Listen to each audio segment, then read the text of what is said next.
Как да работим с интеграцията, която Лекси предлага, с хронологията от ЕПЕП?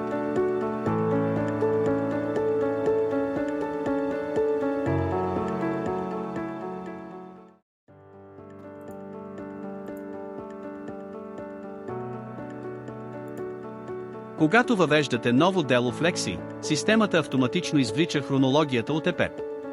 За да работи тази функционалност правилно, трябва да въведете номер, година и вид на вашето дело, както и съдът, пред който то е образувано.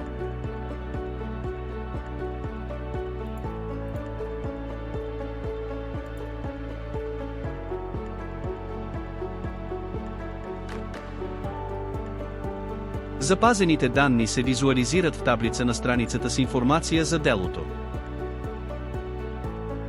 Може да проследите хронологията за всички дела в Лекси от менюто в левия панел, секция Справки. В таблицата се визуализират последните 5000 записа. Имате възможност да проверявате за нови данни по всяко дело, като натиснете бутона за обновяване.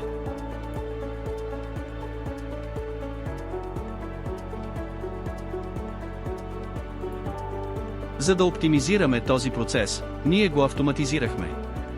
Хронологията от ЕПЕП по въведени дела в системата се извлича 2 пъти в рамките на 24 часа, без да е необходимо действие от ваша страна. А отговорниците по делата получават уведомяване, в случай на нови данни.